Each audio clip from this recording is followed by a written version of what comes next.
C'est un mouton de race sahélienne composé de 2 gigots, 2 épaules et 12 côtelettes. Exactement. C'est pour la tabaski. Enfin, il est pas beau? Il est même vachement beau. Mais qu'est-ce que tu veux qu'on fasse de mouton dans un salon de 20 mètres carrés? Eh bien, comme Bob l'a dit, on pourrait en faire des gigots, des côtelettes et des épaules. Je crois qu'il n'est pas tellement d'accord. Vous devriez lui expliquer un peu mieux la situation. Histoire. Je suis un fils de petit gigolo. How can a crocodile be fawn?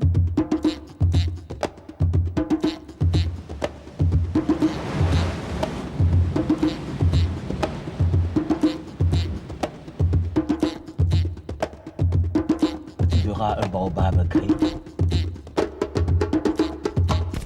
Viens, je te dis. Armand, pousse-le un peu. Voilà. Bien. Joli. Amis des moutons et des côtelettes, cette émission sera consacrée principalement aux animaux, à ce que les animaux mangent et à la façon dont les humains mangent les animaux. Première leçon, la girafe.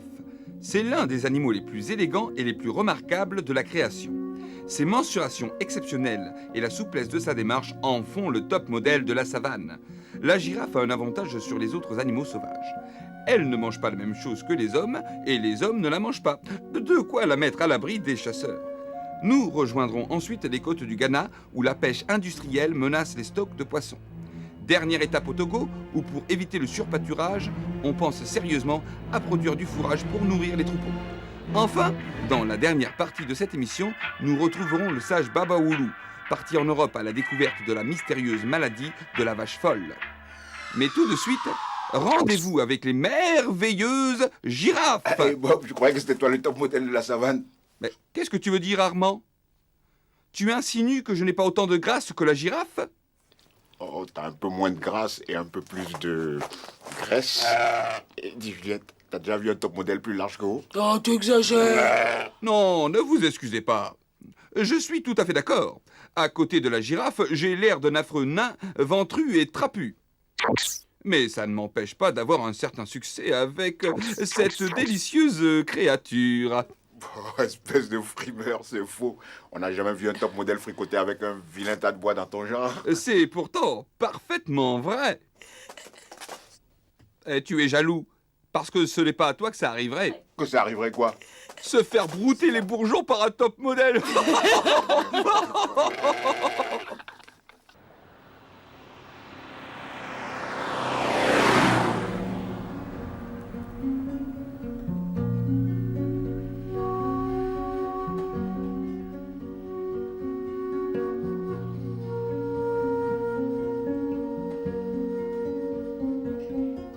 Ici, vivent en liberté les dernières girafes de toute l'Afrique de l'Ouest.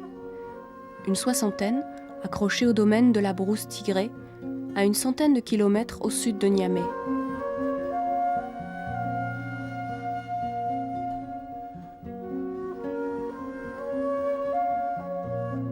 À la différence des autres animaux sauvages du continent, parqués dans des réserves naturelles, les girafes nigériennes errent librement dans des milieux non protégés.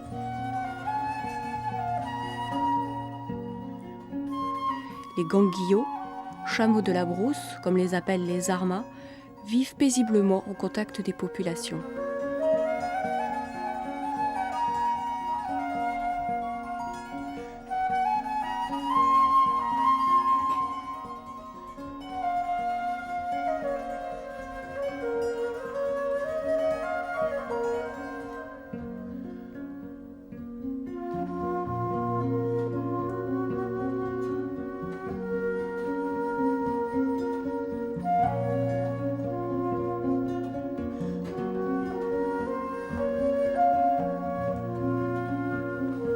Marchez doucement à bon vent.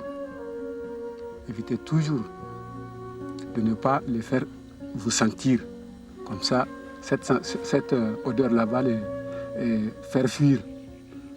Bon, vous marchez tout doucement. Il faut faire tout doucement. Évitez de bavarder. Marchez lentement. Évitez de faire de gros gestes. Évitez de dire bonjour les girafes. Comment ça va? Ça, on ne fait pas comme ça, elle va se fuir.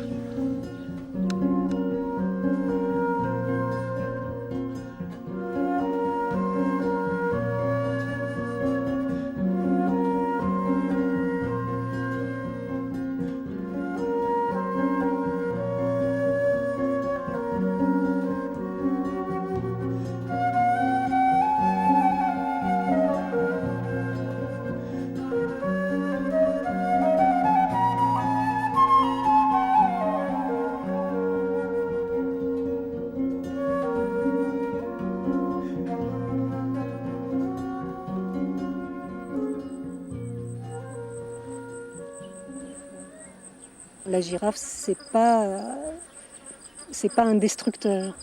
Par exemple, les animaux circulent, on les a vus dans les champs de mil entre les billons. Elles vont pas piétiner le mil, elles vont pas piétiner les cultures. Donc elles causent peu de dégâts en fait, fort peu de dégâts aux cultures. Tout au plus au mois de mai quand il fait très chaud et que les mangues sont mûres, bon, elles s'approchent des villages pour manger quelques mangues.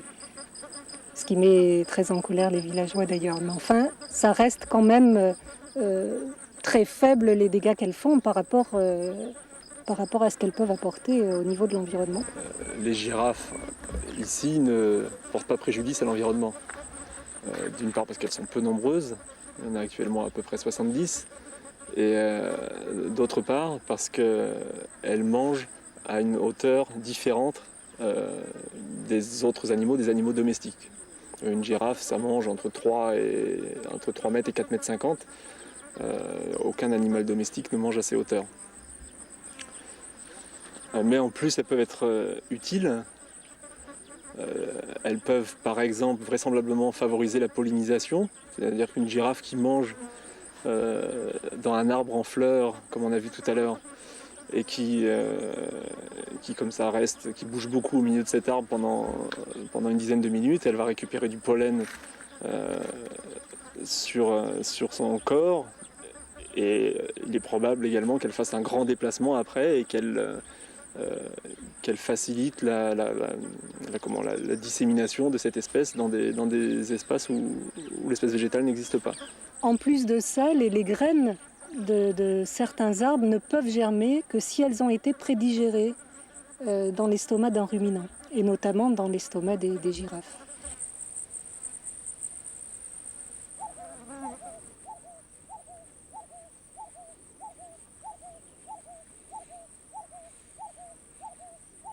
Le problème actuellement, c'est que l'agriculture, c'est une agriculture qui est itinérante et qui est extensive, quoi. C'est-à-dire que les gens, ils cultivent un espace donné, et puis quand le sol ne produit plus, ils défrichent à côté, voilà, et ils gagnent sans cesse sur la brousse, quoi.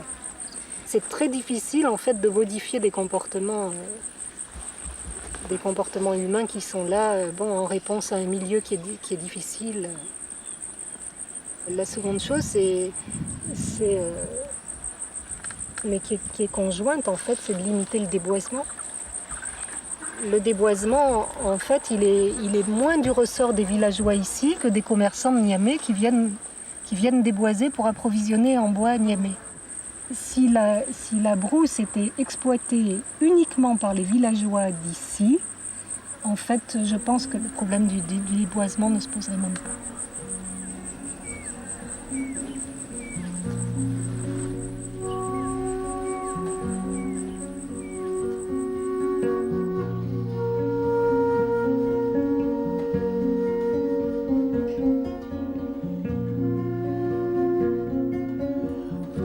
Je suis fier de trouver les girafes. Comme nos ancêtres les ont laissés, nous sommes là, aujourd'hui c'est nous qui vivons ensemble avec les girafes. Et je souhaite que ces girafes resteront et que nous, on a profité, et que nos enfants qui vont grandir aussi en profiteront. Et encore de plus de génération que les girafes soient toujours chez nous.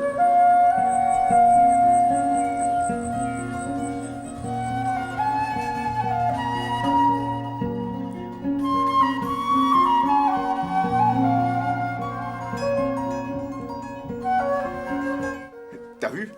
Pour une fois, l'homme est innocent. Comment ça, innocent? D'habitude, quand une bête est menacée, on accuse l'homme aussitôt. Mais là, pas de chasseur, pas de braconnier. Effectivement, pas de chasseurs. Rien que de braves agriculteurs qui défrichent.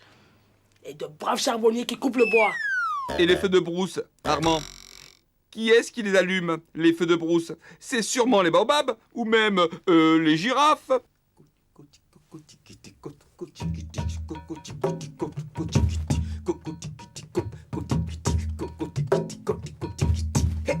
Mon compte s'échappe. Hey, mon compte s'envole, s'enflamme, s'enroule en boule de feu. Et tombe sur qui, sur quoi, devinez.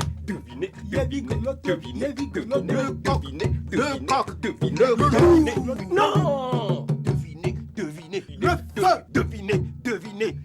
flamme. Devinez, devinez. La lumière. Non, les amis, devinez, devinez, devinez, devinez, les amis, devinez. La fumée. La fumée. Histoire. Raconte. Ce fut un moment néfaste, autant pour les astres, les végétaux, les animaux, que pour les hommes. Depuis des semaines et des mois, le ciel n'enlevait plus sa robe couleur de nuit. Depuis des semaines et des mois, le coq ne chantait plus. Tout était sombre. Sombre comme la nuit noire. Que faire? Au croisement des chemins, 1000 paroles incantatoires furent prononcées. Au bord des fleuves et des océans, 1000 cérémonies purificatrices furent accomplies. 1000 sacrifices furent adressés au génie protecteur de la cité. Rien n'y fit. Le soleil n'apparaissait toujours pas et il était toujours noir. Pire, il y avait dans l'air qui soufflait quelque chose de bizarre, quelque chose de piquant. Quelque chose de gênant. Ah, c'était une bombe à piment. Une bombe à piment? Mais qu'aussi... Affolés, les hommes scrutaient le ciel lugubre, y cherchant une toute petite lueur d'espoir. Tout à coup, vlam, vlam, vlam. Un bruit assourdissant se fit entendre. Plus d'1 millier d'oiseaux tombèrent du ciel, asphyxiés et moururent là. Hello! Clamèrent les anciens. Quel diable de chasseur aurait fusillé tant d'oiseaux? Et pourtant ce jour-là, aucun fusil, aucun arc, aucun lance-pierre n'avait été armé. Aucun coup de feu n'a été tiré, j'étais là, moi. Il était là. Les oiseaux se livraient-ils la guerre dans l'espace? Ou dans sa colère, Rébiesso les aurait foudroyés? Tu es Gyo, Madame Magnon, tu es Gyo, Madame Magnon.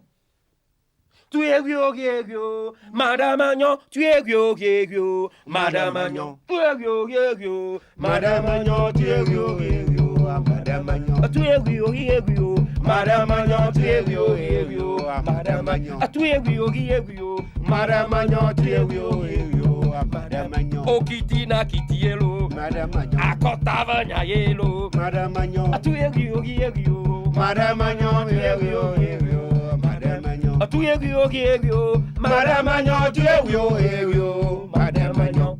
Histoire. Raconte. Tandis que les hommes s'apitoyaient sur le sort des oiseaux, un autre phénomène extraordinaire se produisit. Les animaux sauvages sortirent précipitamment de la forêt, les yeux hagards, la langue pendante, la gueule grandement ouverte, à la recherche de quoi, devinez? De la nourriture. Non.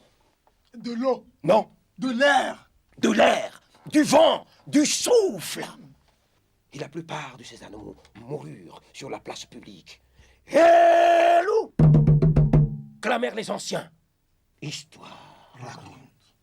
Les féticheurs les plus réputés avaient perdu la science de pénétrer le mystère des choses. Hello! Hello! Hello! Clamèrent les anciens.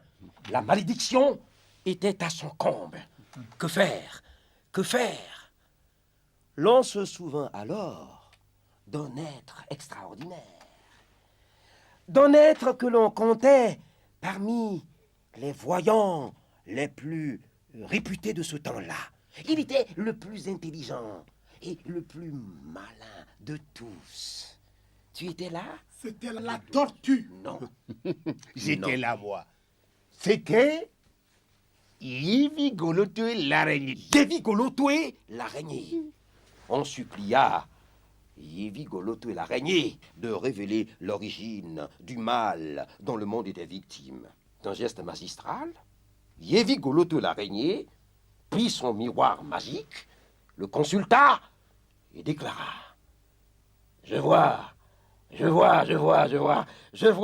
monter de la terre vers le ciel toute la fumée du monde telle une sorcière géante en une boule énorme qui se répand dans l'espace vide qui nous englobe. Le soleil, la lune, les étoiles se plaignent, le ciel, la terre, les arbres, les eaux se plaignent, les oiseaux, les animaux, les hommes se plaignent. La fumée les tient tous prisonniers. La fumée les étouffe lentement, lentement, lentement, jusqu'à la mort. Okiti Nakiti. Ah, quand t'as rien. Ce fut la révélation de Yevigolotoé. C'était donc la fumée qui était le malheur du peuple. On convoqua la fumée pour être jugée devant un tribunal mondial. Les astres, la faune, la flore, avec l'homme à leur tête, considèrent l'acte de la fumée comme étant un crime contre l'humanité. La fumée fut condamnée à mort et devait être pendue sur la place publique, séance tenante. Mais comment pendre la fumée? C'est ce que ne dit pas le conte. Histoire. Raconte. Mais l'adage ne dit-il pas qu'avant d'égorger la poule, il lui faut donner à boire? Oui. La parole fut donnée à la fumée qui dit « Il n'y a pas de fumée sans feu. » Il y eut un silence total. Et pas bon. On convoqua le feu. Le feu dit « Je n'existe pas de moi-même. » Il y eut encore un silence total. Alors, en accusateur, les regards se tournèrent vers l'homme, qui était le maître de séance. Il était également le maître de la parole, et l'on croyait qu'il allait reconnaître sa faute. Majestueusement, l'homme se leva et se contenta de taper 3 grands coups sur la table et de lever la séance. Mais à quand donc le jugement de l'homme? Le jugement de l'homme? Oh, Kitty la Kitty. Ah, quand t'as À quand le jugement? Armand, qu'est-ce qu'on va faire de ce mouton? Hein? C'est dans 3 mois la Tabaski. Je sais bien, mais si j'avais attendu le dernier moment, t'aurais vu le prix. L'année dernière, le mouton était devenu aussi cher que le bœuf. Je sais bien, mais bon, en attendant, qu'est-ce qu'on va lui donner à manger? Et on n'a qu'à lui donner des épluchures de manioc. Surtout pas! Vos épluchures, c'est bourré d'insecticides. Il va tomber raide mort. Bon, quoi alors? Mais on n'a qu'à faire comme en Europe. Ils font quoi en Europe? Ils prennent n'importe quoi, des tas d'ordures, des cadavres de vaches, du poisson, de l'huile de vidange, et ils donnent ça à manger au bétail. Ah, tu as bien dit du poisson? Ah, tiens, tiens, allez, allez. Ça te plaît pas beaucoup, on dirait. Oh, tu vas te fâcher. Hey, il veut manger.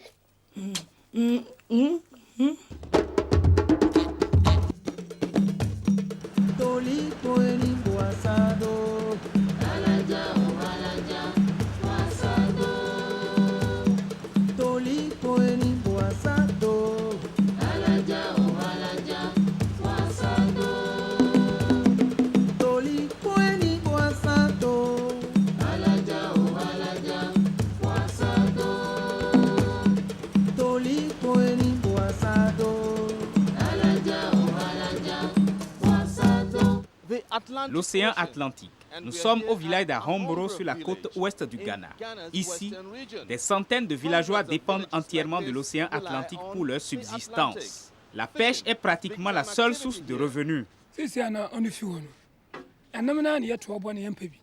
L'un des principaux problèmes qu'on a dans ce pays, c'est que les bateaux de pêche industriels, les chalutiers, sont une menace pour nos activités de pêche. Les chalutiers pêchent beaucoup trop et ils finissent par nous empêcher de vivre de notre travail. Le problème, c'est qu'ils opèrent dans la zone qui nous est réservée à nous, les pêcheurs artisans, à savoir la zone proche des côtes. Ils viennent traîner leurs filets jusque-là et c'est nous qui en subissons les conséquences. Elmina est un port de pêche réputé dans l'ouest du Ghana. Ici aussi, les pêcheurs ont une bête noire, les chalutiers. À les entendre, ces maudits chalutiers seraient la cause de tous les problèmes. En tout cas, ils sont responsables de très grosses colères.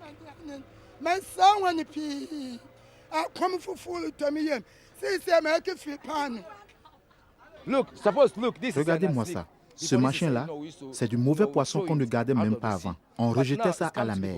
Mais maintenant, on n'a plus le choix. On est obligé de tout garder. Et même ça, on le vend aux femmes qui achètent le poisson. C'est parce que vous ne pêchez plus assez de poissons? Il n'y a plus de poissons dans la mer. C'est à cause des chalutiers. Ils devaient rester au large. Mais en fait, ils viennent pêcher dans la zone qui est réservée à la pêche artisanale, tout près des côtes. Les pêcheurs d'Elmina sont furieux.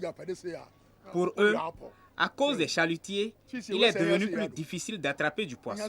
C'est comme si les chalutiers en question étaient venus voler le poisson aux petits pêcheurs en pirogue. En réalité, au Ghana, la pêche artisanale attrape globalement beaucoup plus de poissons que les bateaux de pêche industriels. Et la quantité de poissons pêchés n'a peut-être même pas diminué. Mais la croissance démographique augmente le nombre de pêcheurs et chacun a de plus en plus de mal à trouver assez de poissons pour vivre. La part de chaque pêcheur est devenue insuffisante, mais du poisson, il y en a toujours.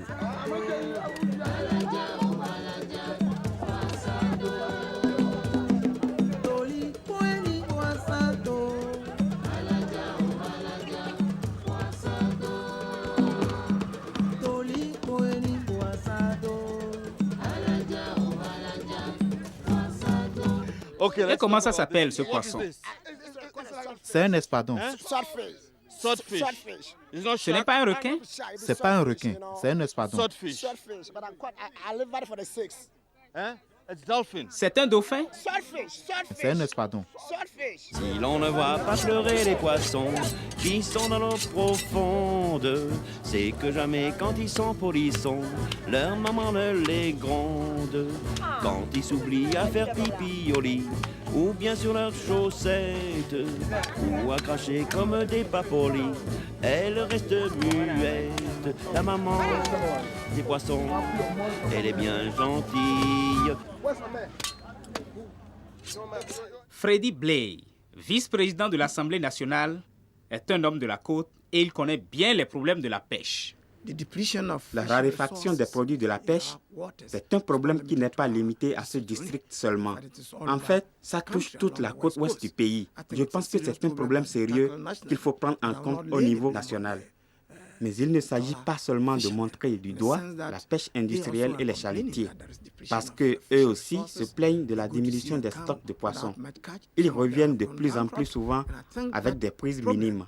Certains armateurs ont même fait faillite. C'est une question à laquelle il faut porter beaucoup d'attention. Le problème est de savoir comment assurer le renouvellement de ces ressources naturelles que sont les produits de la pêche. Je pense que dans ce pays, on ne prend pas la question de la pêche suffisamment au sérieux. Je pense par exemple à la pisciculture et à la pêche continentale dans les étangs et les lacs. On ne s'est pas intéressé suffisamment aux possibilités qu'il y a de ce côté-là. Je considère que si le ministère de l'Agriculture prenait cet aspect-là beaucoup plus au sérieux, ça pourrait nous aider à reconstituer nos ressources maritimes et nos stocks de poissons. Monsieur Robert Messan, vous êtes un des responsables des pêcheurs d'Elmina. Depuis quand êtes-vous pêcheur? Je suis dans la pêche depuis plus de 11 ans. Dites-nous à quel point la situation est grave. Tout le problème vient de la façon dont les gens viennent sur les côtes avec leurs chalutiers. Parce que les zones où on les a autorisés à opérer, ils ne les respectent pas. Et ils viennent jusqu'ici pour pêcher au chalut, uniquement pour l'exportation. Nous allons les combattre. Nous voulons arriver à les chasser de notre zone maritime.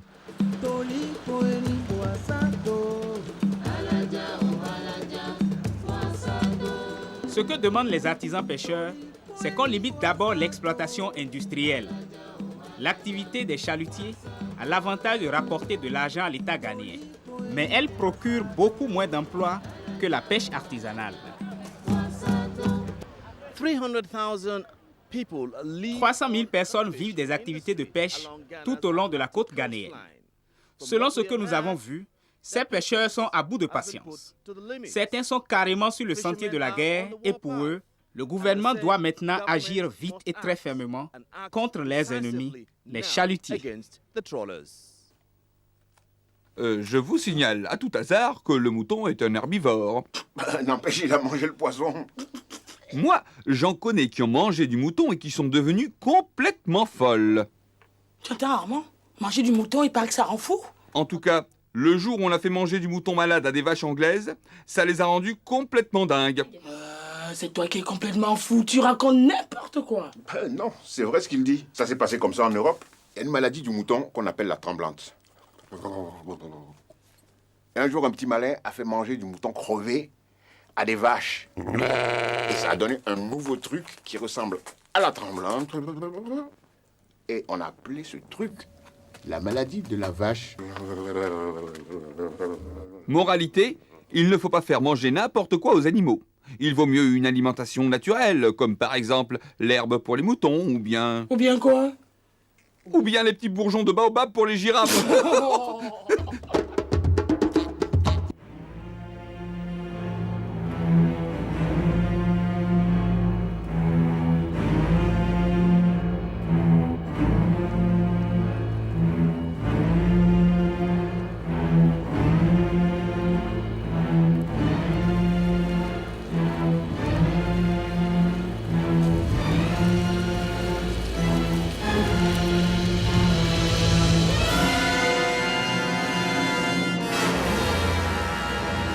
Nous sommes ici à Kolokopé, au centre de recherche qui porte le même nom et qui se consacre spécialement à l'élevage des petits ruminants. Ici s'est développée une expérience intéressante, une expérience de parcelle fourragère. Je suis avec le docteur Pomassi, qui est vétérinaire et qui travaille au niveau de ce centre. Voilà, docteur, c'est quoi une parcelle fourragère? Bon, une parcelle fourragère est une installation de plantes que le paysan éleveur met en place pour être utilisé comme complément alimentaire au pâturage.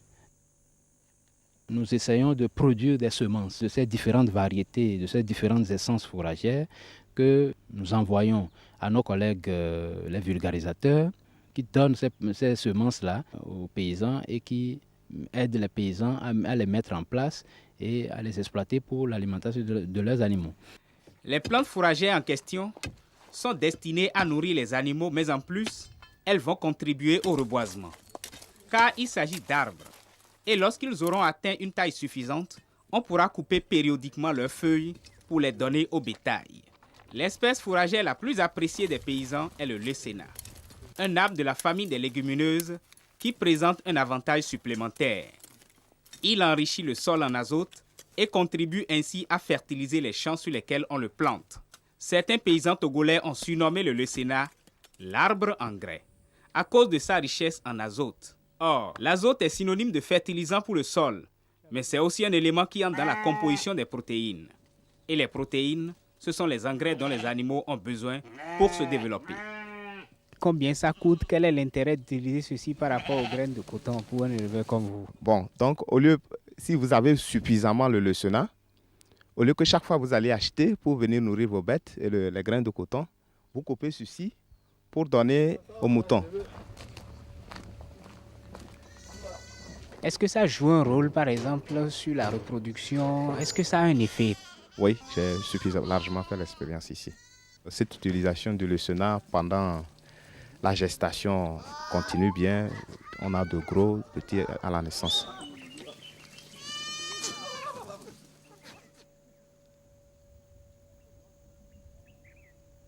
Ces parcelles fourragères jouent un rôle important dans la préservation de l'environnement, dans la mesure où les parcelles fourragères contribuent à la fertilisation du sol.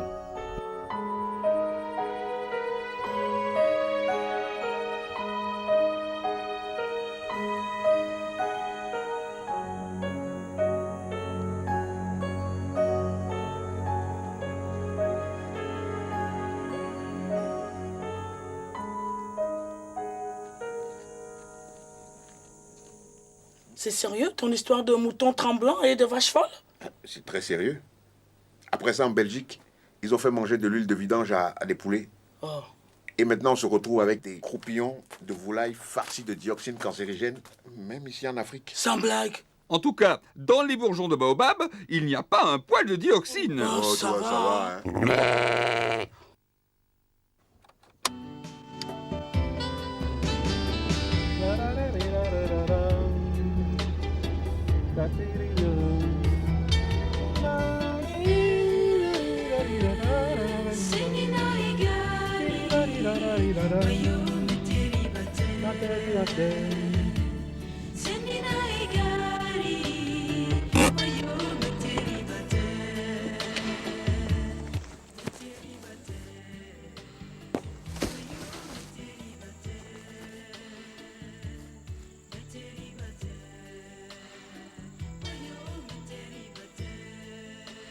Ne te donne pas tant de peine, mon fils. Ah, papa, vous êtes là?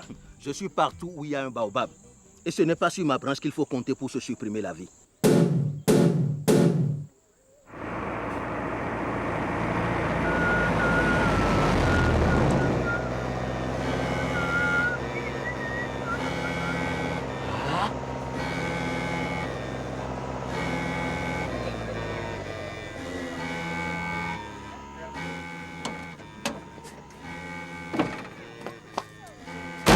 Mon chef. Aujourd'hui, tu as plein de bœufs. Dans ta chaise, le chef. Bon, vous pouvez continuer. D'accord, merci, chef.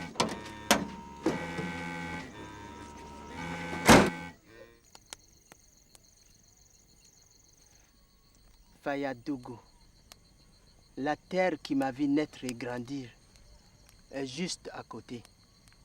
On y cultive le mil et élève les bœufs. Il en est ainsi depuis le temps du père de mon père. Écoute, madame, l'histoire de Fayadougou ou celle du père de ton père nous intéresse peu. Dis-nous plutôt pourquoi tu voulais te suicider. Mais j'y viens justement, Kofi. Quand je suis devenu l'adulte que je suis, j'ai voulu prendre femme, me marier à Kumba, la fille de Ba Adam. Et Ba Adam t'a refusé la main de sa fille? Non, il me l'a accordée. Alors c'est Kumba qui ne veut pas de toi. Et c'est pour ça que tu voulais te suicider? Ah, si tu crois savoir plus que moi sur mon malheur, dis-le et tu ne m'entendras plus parler. Laisse-le parler, Kofi. Quand une chèvre est présente, on ne doit pas bêler à sa place. Malam, nous t'écoutons. Démon vivant, Allah, personne ne m'arrachera Kumba.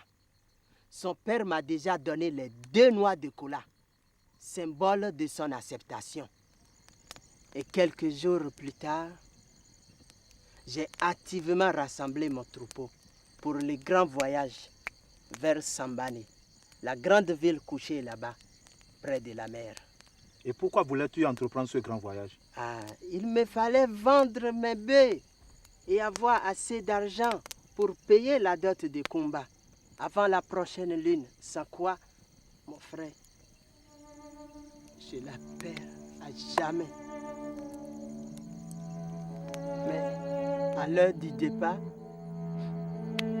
fini. Plus de bœufs. Plus de bœufs. Ah, les voleurs de bétail étaient passés par là. Papa, il faut qu'on retrouve ces voleurs de bétail. Absolument. Mais dormons d'abord. Demain, nous prendrons la route.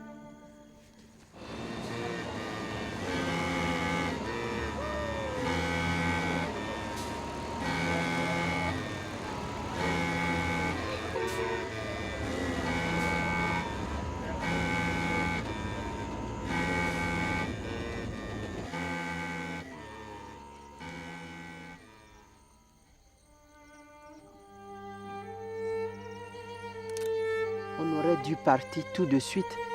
Attendre demain, c'est être très sûr de ne plus jamais retrouver mes bêtes.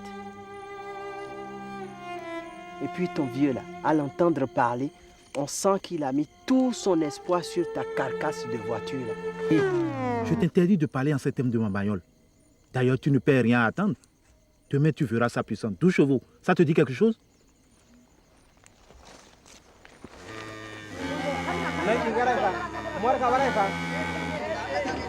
Et voici la plus belle bête du Faya qui débarque de la grande cité. Mesdames, mesdemoiselles et messieurs, admirez la pureté et la beauté de leur race.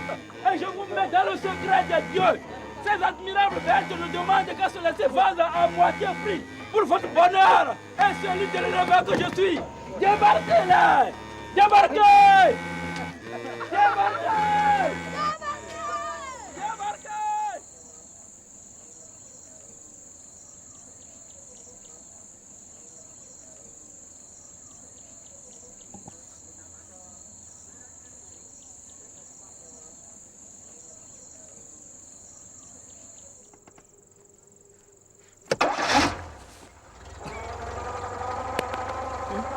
C'est déjà le jour.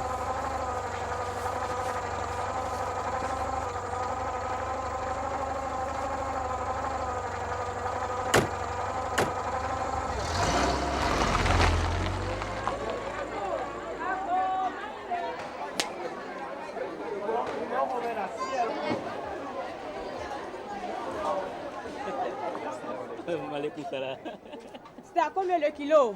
800 francs avec os, 1000 francs sans os. Alors, servez-moi 3 kilos, sans eau. C'est pas possible.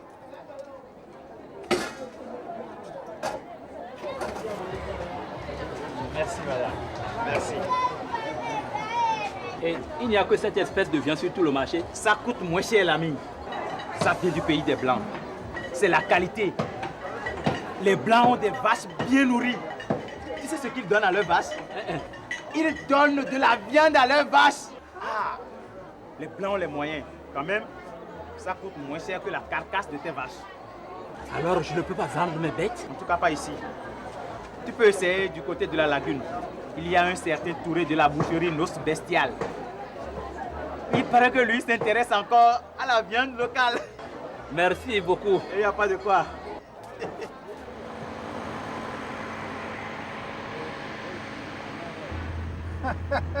Tu vois, madame, elle avale les distances comme c'est pas permis. L'essentiel est qu'on y est arrivé à temps. Pour ça, ne t'inquiète pas. Elle peut encore foncer plus que ça. En tout cas.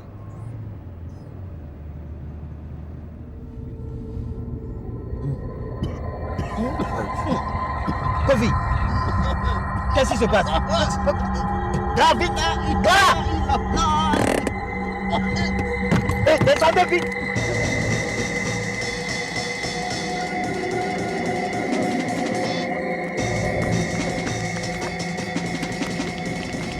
Allah. Ma voiture. Ma voiture. Ma belle voiture.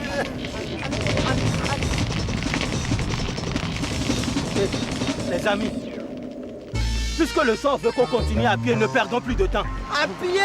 Mais on n'y arrivera jamais. Allons. Ma voiture. Viens la Kofi. Ma belle voiture. Oh, viens.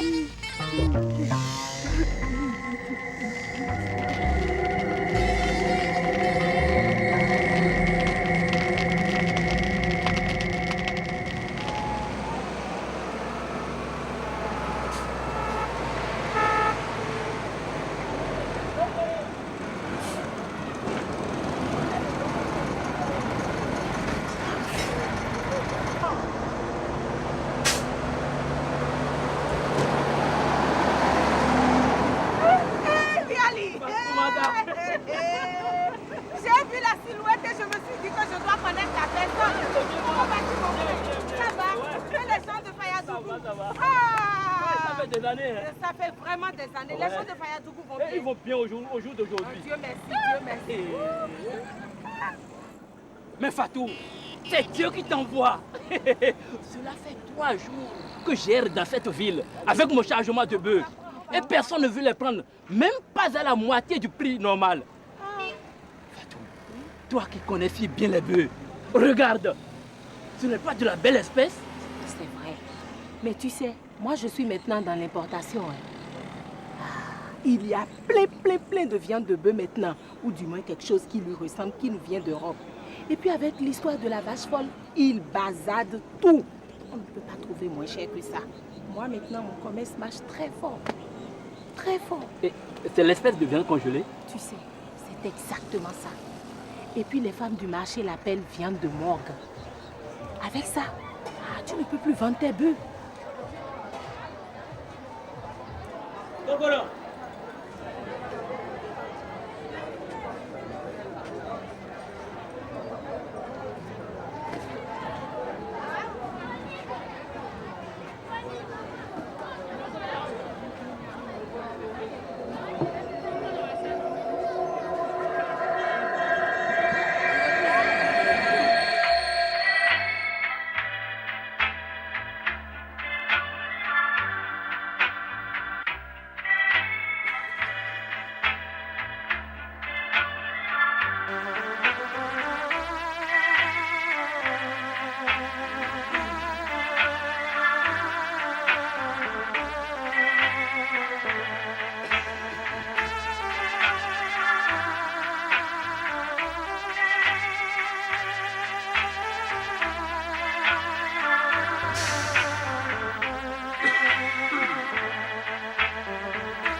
Un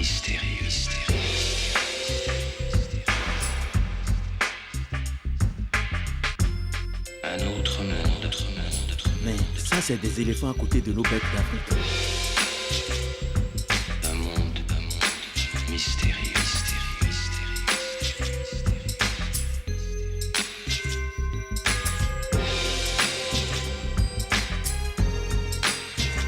Quoi donc c'est que cet animal au diable?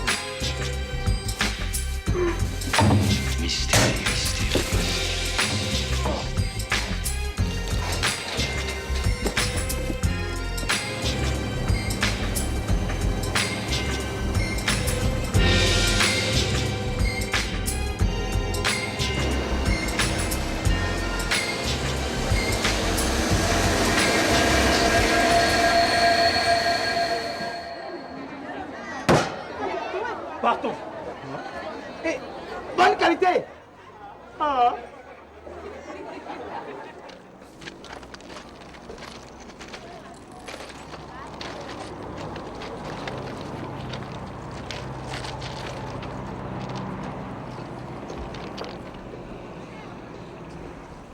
Et puis, rien ne nous dit que celui qui a volé mon troupeau est venu par ici, en ville.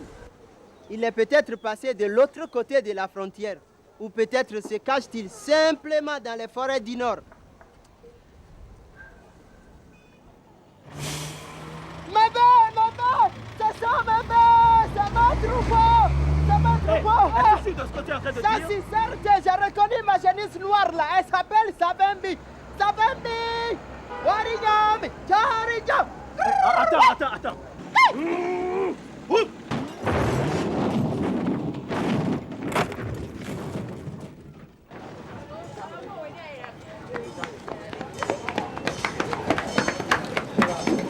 Biali, c'est toi qui me fais ça? Biali, c'est mon ami dont je vous ai parlé et qui désirait aussi combat. C'était lui qui avait fui pour échapper au fouet des fragirateurs. Biali, et c'est toi qui me fais ça alors que moi j'étais pris pour un grand ami? La ilaha illallah, Biali. Papa, on le détache et on l'amène à la police. Non, pas la police. Pourquoi pas la police? Je vous en supplie. Tu iras toi à la police. Non, pas la police. Allez, descends.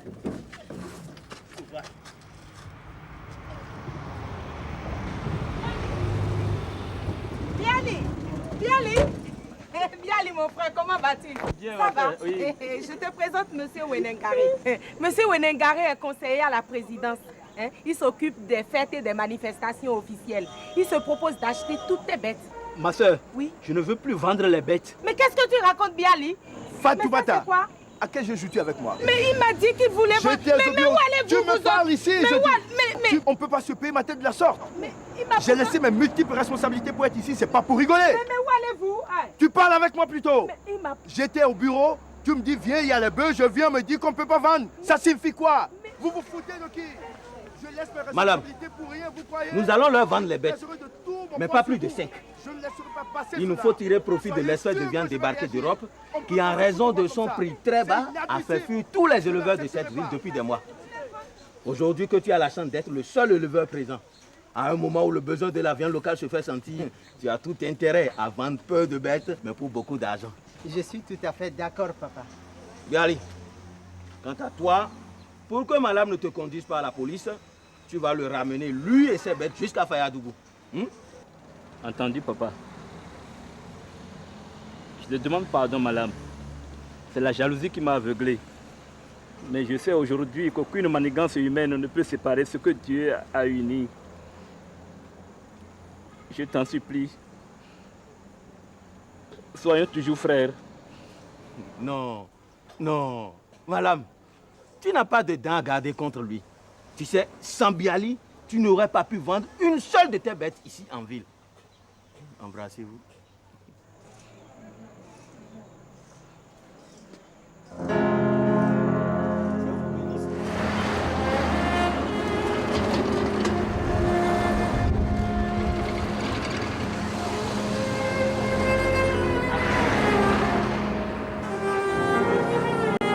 Mais Kofi, mais viens non? Qu'est-ce qu'il y a? Madame a retrouvé ses bœufs, tu n'es pas content? C'est la couleur jaune de cet acier qui me fait penser au mien. Ah. Mais moi aussi j'ai perdu ma queue de cheval. Mais vous l'avez tout à l'heure, papa. Oh, je sais où je l'ai laissé. Je crois que c'est à l'angle de cette rue-là. Mais papa n'est jamais allé là-bas. Va me la chercher, je suis sûr que c'est là. Va.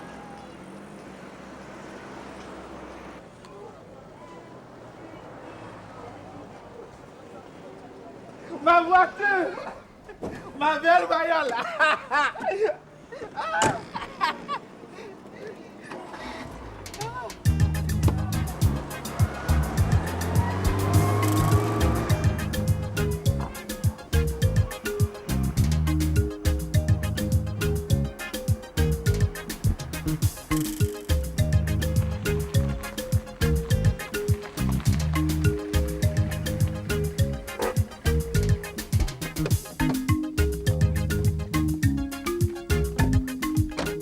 Papa, si vous n'aviez pas été là, il aurait eu un mort sous cette table.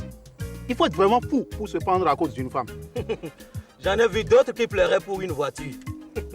Dieu te bénisse, mon fils. Merci, papa.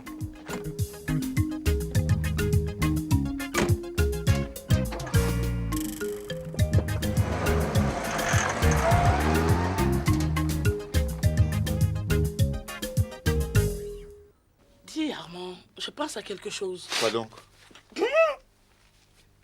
Ton histoire de tabaski, là, c'est pour les musulmans.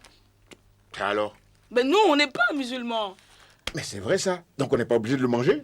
Et qu'est-ce qu'on va en faire? On va en faire un tube. Tu veux le mettre dans un tube? Non, écoute. Hey! J'ai une voisine, elle s'appelle Kumba. Bah, comme elle est coquine, elle aime les coups bas. Bah, comme elle est douée. Oui? Quand elle joue du tuba. Bah, et pour ma douée, elle en joue tout bas. Bah, elle fait un striptease. Elle fait glisser ses bas.